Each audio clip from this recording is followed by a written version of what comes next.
Makin kita belanja, makin berkurang. Adapun ilmu, kata Sayyidina Ali, makin kita guna, makin bertambah. Makin bertambah. Ilmu makin bertambah. Sebab tu tok guru yang mengajar, ustaz-ustaz yang mengajar, ilmu dia tak pernah habis. Pernah tak tuan-tuan pergi jemput ustaz mengajar? Pernah tak dia jawab minta maaf lah, saya ni sebab acak sangat mengajar tiap-tiap malam, ilmu saya dah habis dah, saya kena berhenti dah mengajar, tak boleh mengajar. Dah. Man alima bima alima, man amila bima alima, warasahu Allahu ilma ma lam ya'lam. Siapa yang beramal dengan apa yang dia tahu, Allah akan wariskan kepadanya ilmu yang sebelum ni dia tidak tahu. Pertamanya, alhamdulillah, marilah sama-sama kita panjatkan rasa syukur yang tidak terhingga ke hadrat Allah Subhanahu wa taala, kerana dengan limpah kurniaannya pada pagi ini kita dapat bersama-sama salat subuh berjamaah di Masjid Ma'at Tahfiz ini, di mana kita semua tahu bahawa salat subuh berjamaah itu mempunyai kelebihan yang besar di sisi Allah Subhanahu wa taala.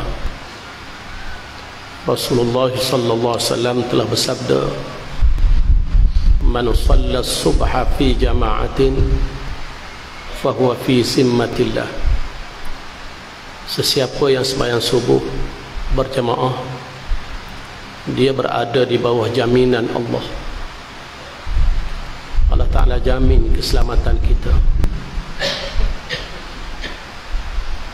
Allah Ta'ala jaga kita. Dan disebut dalam hadis yang lain,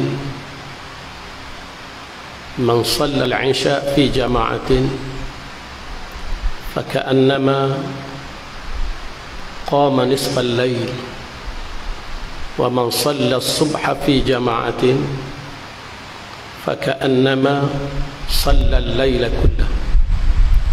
Sesiapa yang sembahyang isya berjamaah, seolah-olah ia telah sembahyang separuh malam. Dan sesiapa yang sembahyang subuh berjamaah, seolah-olah dia sembahyang sepanjang malam. Inilah kelebihan yang dikurniakan oleh Allah kepada orang yang salat isya berjamaah dan salat subuh berjamaah. Lebih-lebih lagi kita hari ini berada di hari yang mulia, hari Jumaat, sebaik-baik hari. Khairu yawmin tala'at alaihi syamsu yawmul jum'ah, fihi khuliqa Adam wa fihi udkhilal jannah wa fihi ukhrija minha wa la taqumus sa'ah illa fi yaumil jum'ah. Hari yang paling baik yang terbit padanya matahari ialah hari Jumaat.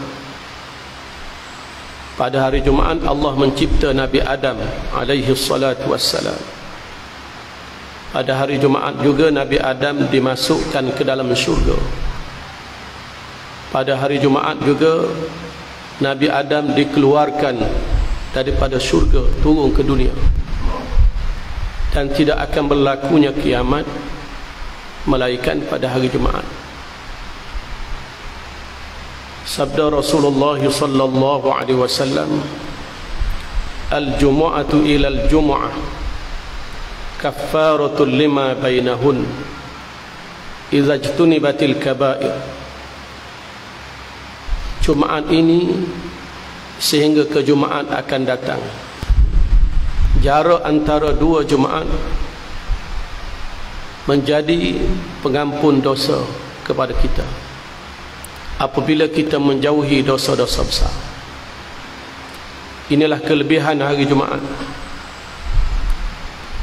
Lebih-lebih lagi Selepas kita solat subuh, kita berada dalam majlis ilmu, majlis yang diberkati oleh Allah, yang dinaungi oleh para malaikat, majlis yang dinyatakan oleh Rasulullah sebagai taman syurga, kebun-kebun syurga. Nak masuk syurga di akhirat, kena biasakan masuk syurga di dunia dulu. Biasakan masuk taman syurga dulu. Idza maradtum biriyadil jannah farta'u. Qalu wa ma riyadul jannah ya Rasulullah? Qal majalisul ilmi. Apabila kaum melalui taman-taman syurga, kebun-kebun syurga, masuklah ke dalamnya. Nikmatilah buah-buahannya, keindahannya. Nak makan apa makan? Nabi sebut. Qalu wa ma riyadul jannati ya Rasulullah? Sahabat bertanya, apakah yang dimaksudkan dengan taman surga itu ya Rasulullah? Qal majalisul ilmi. Rasulullah bersabda, majlis-majlis ilmu.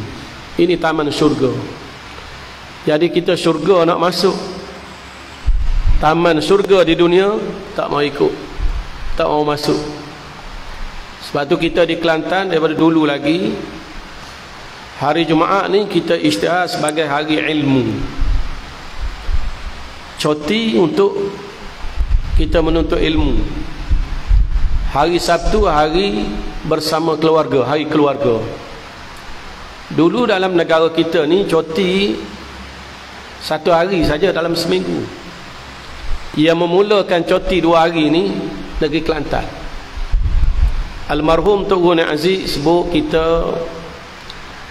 kita kena budayakan masyarakat kita dengan budaya ilmu. Kalau cuti hanya hari Jumaat, dulu di Kelantan cuti hari Jumaat saja, kita nak mengaji pun hari itulah. Kita nak bermesra dengan keluarga, anak-anak pun hari itulah. Jadi kadang-kadang orang mengajar, kita bawa anak pergi ke tempat-tempat lain kerana hari itu hari cuti. Oleh kerana itu, Kerajaan Kelantan memutuskan cuti ini 2 hari seminggu. Adakah mengurangkan waktu kerja? Tidak. Kita tambah. Biasa balik pukul 4, kita balik pukul 4.45 petang. Jumlah jam bekerja 5 hari seminggu sama dengan jumlah jam bekerja 6 hari seminggu. Dulu orang kata macam-macam, Kerajaan Kelantan nak ajar rakyat supaya jadi pemalas. Tok Guru jawab, tidak. Kita nak rakyat kita ni ada ilmu, beramal dengan ilmu. Dan kita nak juga institusi keluarga ni tidak runtuh. Jadi hari Sabtu hari keluarga, hari Jumaat hari ilmu. Lama kelamaan alhamdulillah negara kita Malaysia apa ikut sama. Ikut sama cuti 2 hari seminggu. Cuma ada macam-macam lah. Ada yang cuti hari Sabtu, hari Ahad. Kita ni cuti hari Jumaat dan hari Sabtu. Itu terpulang kepada negeri masing-masing lah. Tapi nak jelaskan ilmu ni penting dalam hidup kita. Allazi khalaqal mauta wal hayata liyabluwakum ayyukum ahsanu amala. Allah Ta'ala mencipta mati dan hidup untuk menguji kamu, siapakah di kalangan kamu yang lebih baik amalannya. Apa makna lebih baik? Kata Al-Fudhil ibn Iyad, ahsanu amala itu maksudnya akhlasuhu wa aswabuhu. Ya Allah Ta'ala nilai amalan yang paling ikhlas dan paling tepat mengikut ajaran Nabi Muhammad sallallahu alaihi wasallam. Bagaimana amalan kita akan bertepatan dengan ajaran Rasulullah kalau kita tak ada ilmu? Dan bagaimana kita nak lahirkan keikhlasan dalam diri kita kalau kita tak ada ilmu? Sebab tu ilmu tu penting. Sayyidina Ali berpesan dengan menyatakan al-ilmu khairum minal mal. Al-ilmu yahrisuka wa anta tahrisul mal. Al-ilmu hakimun wal malu mahkumun alaih. Al-mal tanqusuhun nafaqah wal ilmu yazku. Ilmu itu lebih bernilai berbanding dengan harta. Harta ada nilai ni semua orang tahu. Kita tak payah bagi tahu. Orang tahu kata harta ni ada nilai. Tetapi kata Sayyidina Ali, al-ilmu khairum minal mal. Ilmu itu lebih bernilai berbanding dengan harta. Harta memang ada nilai, tapi ilmu nilainya lebih tinggi daripada harta. Kenapa? Kerana kata Sayyidina Ali, al-ilmu yahrisuka wa anta tahrisul mal. Ilmu dia jaga kamu, harta kamu kena jaga dia. Itu beza dah. Ilmu tu dia jaga kita, dia jelaskan kepada kita mana yang baik, mana yang buruk, mana yang halal, mana yang haram, mana amalan yang boleh menyelamatkan kita, menyelamatkan kita dunia dan akhirat. Ilmu mengajar kepada kita, ilmu jaga kita. Tapi harta kita kena jaga dia. Sebab tu harta yang bernilai orang simpan di mana? Orang simpan dalam peti. Peti tu orang kunci. Peti tu orang letak kat mana? Orang letak dalam almari. Almari tu orang kunci pula. Almari tu letak di mana? Letak dalam bilik. Bilik tu orang kunci pula. Bilik ni duduk mana? Bilik ni dalam rumah. Rumah tu ada kunci pula. Rumah orang berada ni biasanya ada pagar. Pagar tu kena kunci pula. Dah berapa kunci dah kita kena guna untuk menjaga harta kita. Kunci peti 1, kunci almari 2, kunci bilik 3, kunci rumah 4, kunci pintu pagar 5. 5 kunci kita guna ni, adakah kita boleh pastikan harta kita selamat? Belum tentu. Belum tentu. Kadang-kadang kerana jaga harta ni, nyawa kita boleh melayang kerana mempertahankan harta. Orang curi, ilmu orang curi dah. Kita guna pembesar suara pun kadang-kadang orang tak dengar lagi. Ini kelebihan ilmu, kata Sayyidina Ali. Harta, al-mal tanqusuhun nafaqah. Makin kita guna, makin berkurangan harta. Kita bawa RM100, buah minyak kereta RM50, tinggal RM50. Beli ayam pula mahal sekarang ni. Ayam beli 2 ekor RM30 atau RM35 sekarang. Dah tinggal berapa? Tinggal RM15. Beli sayur RM10, tinggal RM5. Tinggal RM5. Makin kita belanja, makin berkurang. Adapun ilmu, kata Sayyidina Ali, makin kita guna, makin bertambah. Makin bertambah. Ilmu makin bertambah. Sebab tu tok-tok guru yang mengajar, ustaz-ustaz yang mengajar, ilmu dia tak pernah habis. Pernah tak tuan-tuan pergi jemput ustaz mengajar?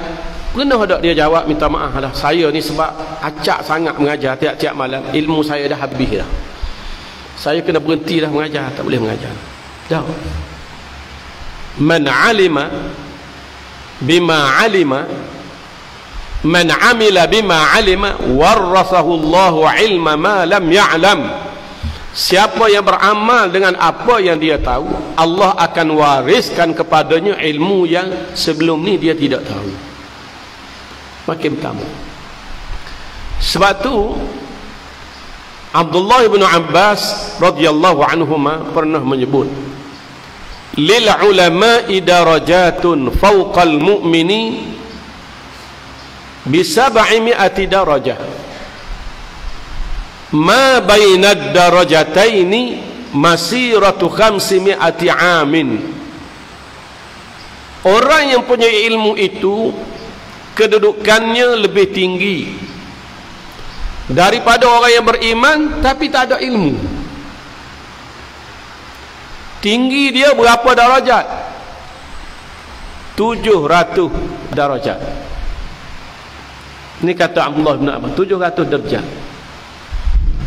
Orang beriman dengan orang tak beriman ni tak sama dah darjat. Tinggi darjat orang yang beriman. Orang beriman ada ilmu, orang yang beriman tak ada ilmu. Beza pula.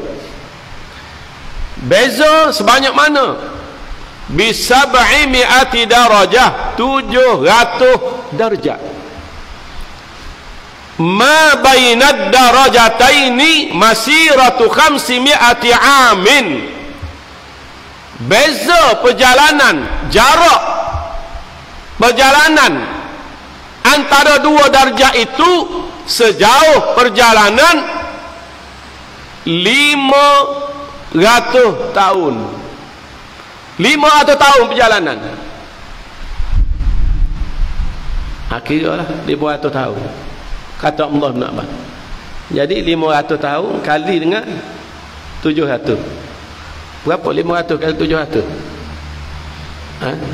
350,000 tahun perjalanan.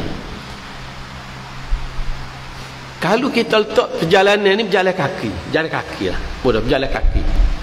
Kita tak usah kereta lah, kereta jauh lagi. Enggak kapal terbang jauh lagi. Berjalan kaki. Ada orang Indonesia seorang, dia pergi ke Mekah jalan kaki setahun siapa? Lebih kurang 10 tahun yang lalu, seorang pemuda, dia ni pelajar habis universiti, dia saja nak pergi ke Mekah berjalan kaki setahun siapa? 350,000 tahun. Kira lah sini Malaysia ataupun Indonesia ke Mekah jalan kaki setahun siapa? Jadi kalau jalan kaki ke Mekah 350,000 kali, kalau pergi balik kita bagi dua lah, 350,000 bagi dua. Jauh tu. Memang jauh lah. Memang jauh. Sebab tu kita kena meletakkan diri kita ni dalam kelompok orang yang sentiasa menuntut ilmu. Tak kira lah tua pun tak apa. Ada seorang dia buka tahfiz, sekolah tahfiz. Dia kata tahfiz saya ni bukan setakat kanak-kanak, orang tua pun kita terima juga. Orang tua, orang tanya dia macam mana terima orang tua nak hafal Quran, sempat dah habis. Dia sebut sahabat-sahabat Nabi ni hafal Quran tua dah. Sayyidina Abu Bakar, dia masuk Islam umur dia 37 tahun. Setengah riwayat sebut 38. Dia beza dengan umur Nabi 2 tahun. Baik 37 tahun atau 38 tahun baru start hafal Quran tu, baru start mengaji Islam tu Sayyidina Abu Bakar. Sayyidina Umar memeluk Islam umur dia 27 tahun. Jadi kita kadang-kadang bila tua kita kata tak boleh hafal Quran dah, kita tua lah. Tu sahabat Nabi tu baru belajar Islam umur 37, ada yang umur 60 masuk Islam. Jadi dia kata kita buka peluang. Orang tua dia kata hafal Quran lagi cepat habis. Orang tanya dia cepat habis macam mana? Cepat habis umur dia tu.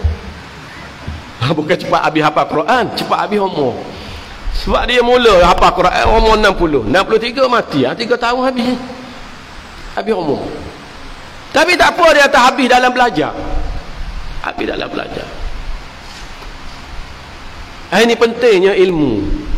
Jadi oleh kerana itu kita kena budayakan masyarakat kita dengan budaya ilmu. Keluarga kita ni sentiasa menuntut ilmu. Kelas-kelas pengajian ni kita hadiri.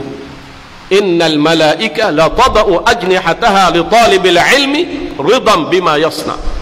Malaikat melebarkan sayapnya kepada penuntut ilmu kerana redha perbuatan mereka menuntut ilmu. man kharaja fi talabil ilmi fahuwa fi sabilillah hatta yarji'. Siapa yang keluar menuntut ilmu, dia telah keluar fi sabilillah sehinggalah dia kembali ke rumahnya. Aqulu qawli hadza wa astaghfirullahal azim li wa lakum. Wassalamu alaikum warahmatullahi taala wabarakatuh.